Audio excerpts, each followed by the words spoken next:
for dealing with randomized algorithms. So the first technique is for amplification. So here the situation is that we have a randomized algorithm with error probability 1/3, and we want to reduce the error probability to exponentially low in some parameter k without a large blow up in the runtime. So usually when we try to amplify an algorithm, what we do is we just repeat it k times, and then we get error probability exponentially low in k. And we show how for certain algorithms we can actually amplify in a completely different way that doesn't blow up the runtime by a factor of k.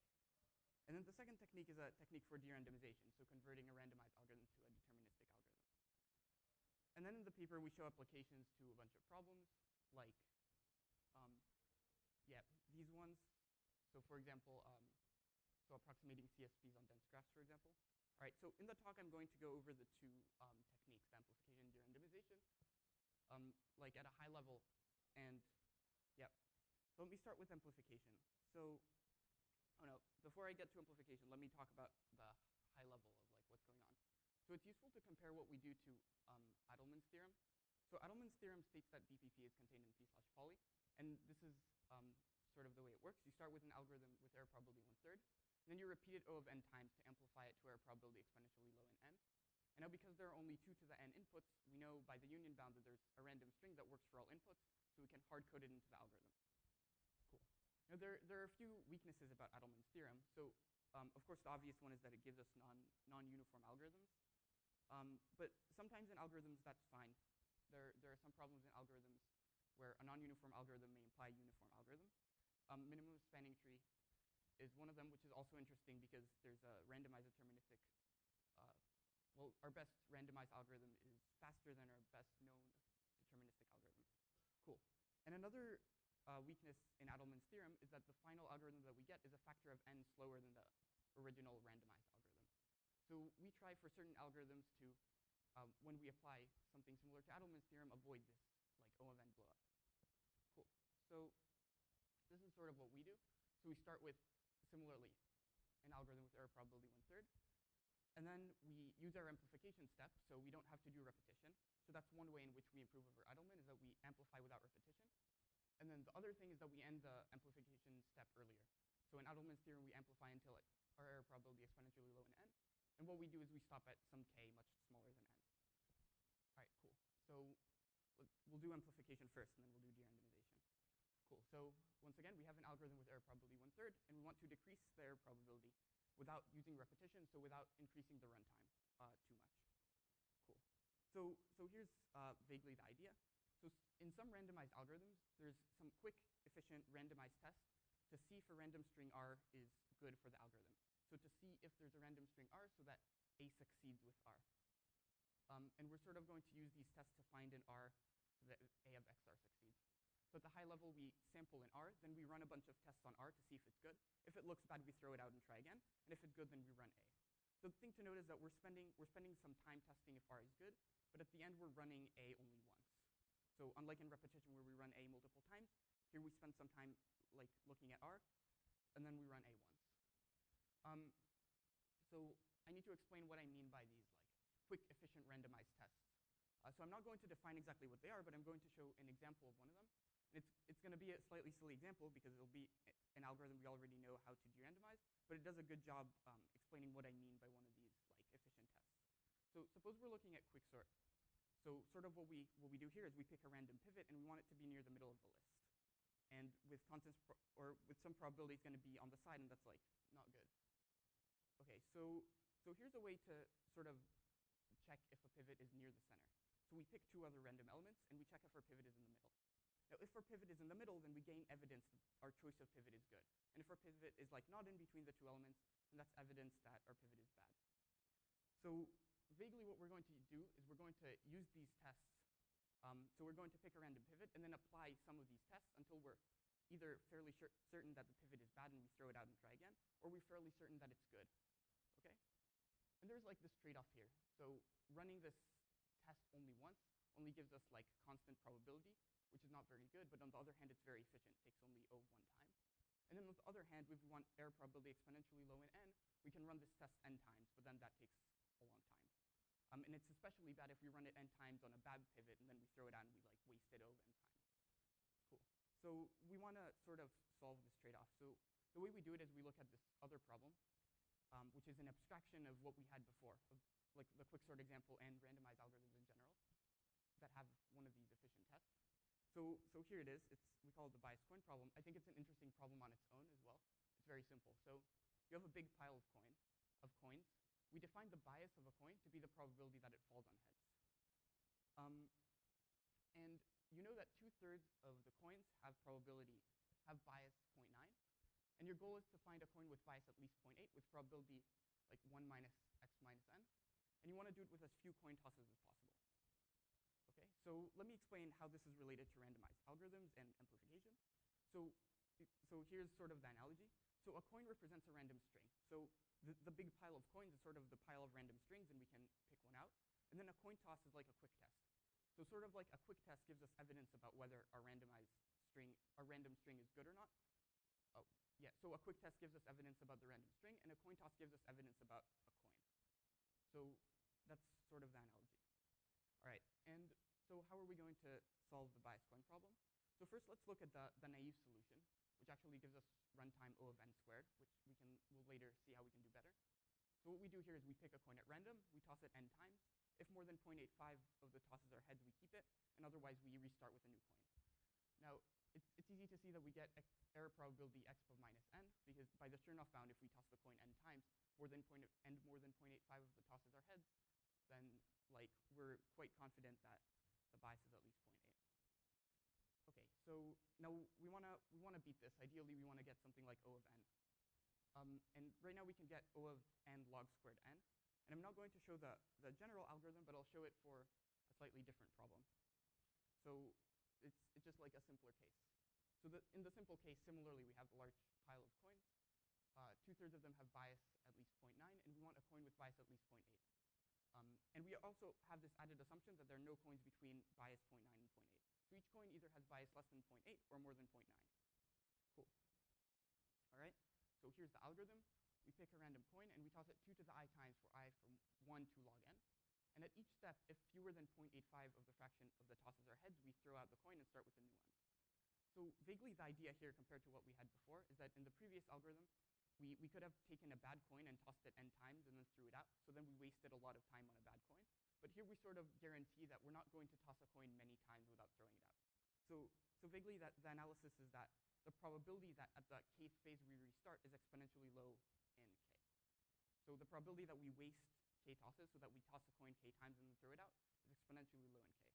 So you can analyze it and see that this takes O of n tosses.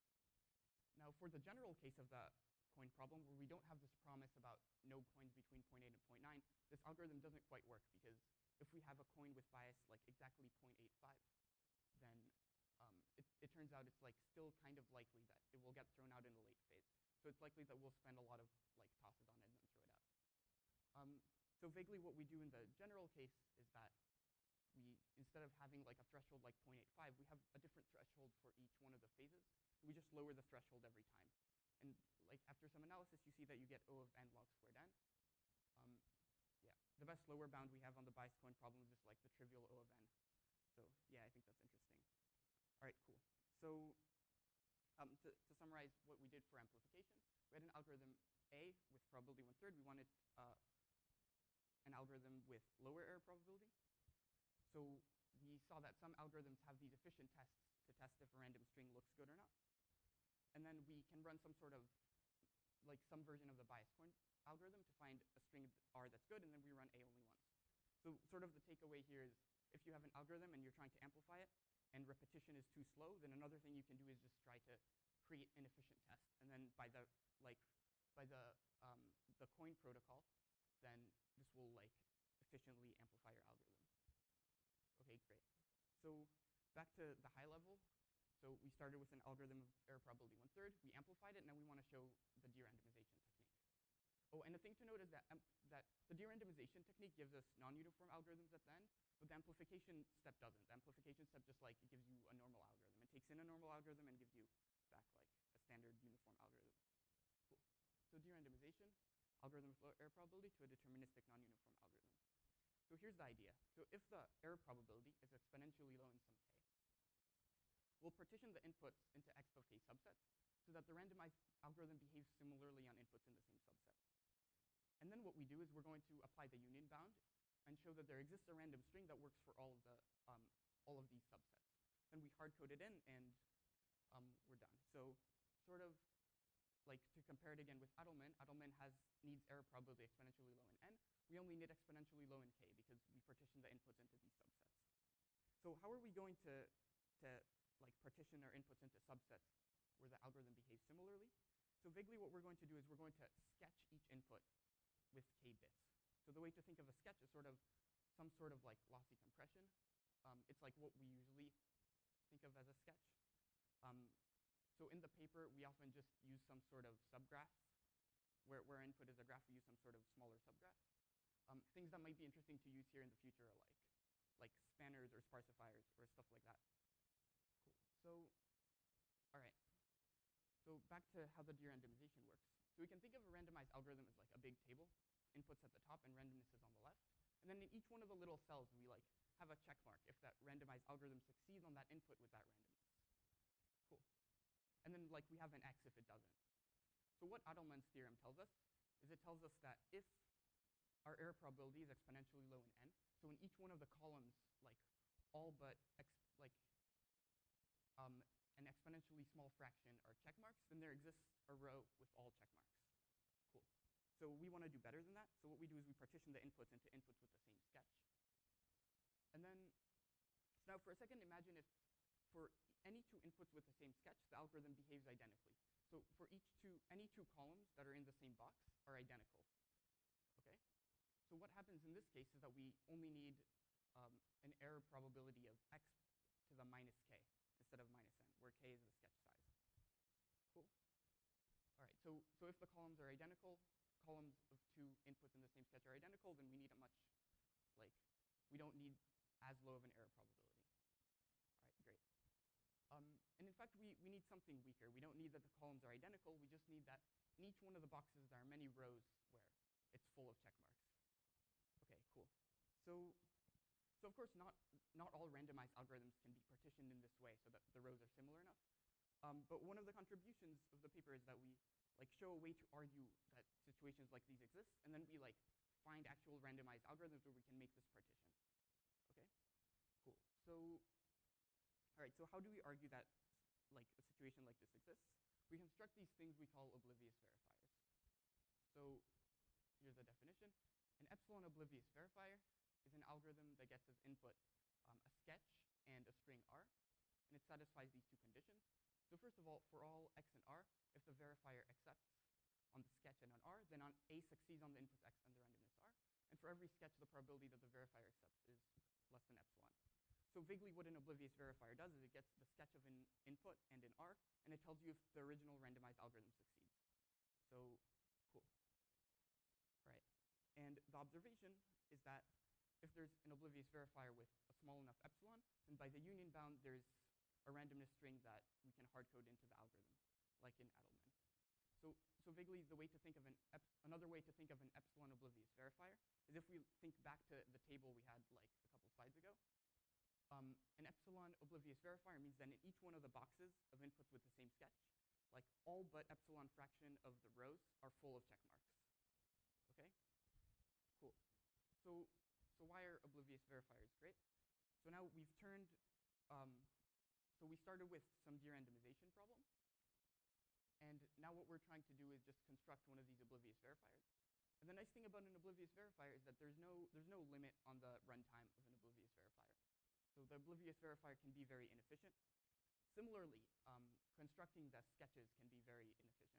So in the paper, for some of our examples, we construct the sketch using the probabilistic method. So we don't actually have any good explicit constructions. Okay, cool. So that's what's good about an oblivious verifier.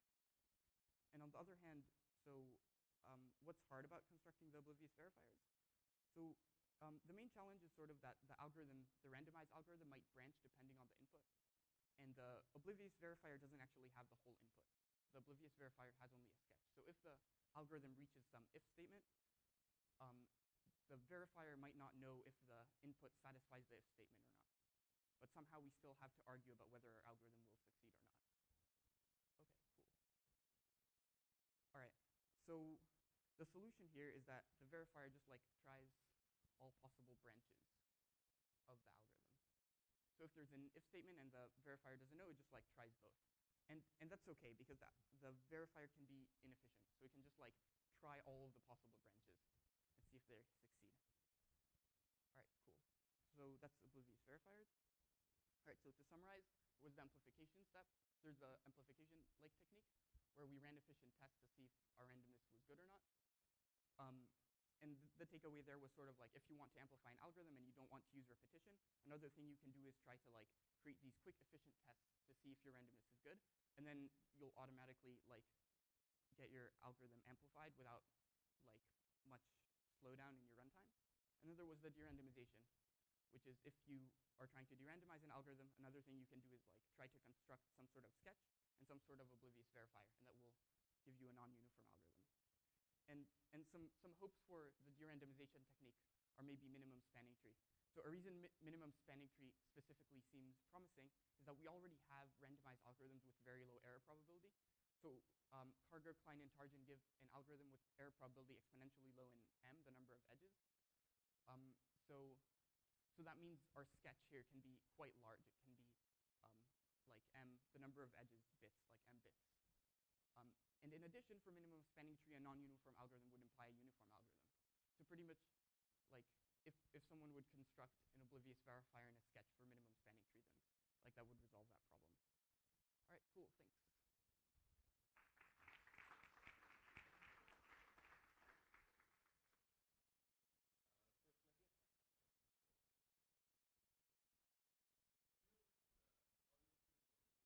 What's up? Yeah, it was at near the front. Yeah, they're fairly complicated. A lot of them are just what? So we mostly just like either give different algorithms that don't improve their running times. For free games is the only one where the running time actually improves, and it's just like in the dependence on epsilon and delta. Like these improvements aren't huge. They're mostly just like to show the use. Yeah, yeah. Well, yeah. I mean, it depends on what like parameters you use. Yeah. Like there are certain like choices of parameters in which these give improvements.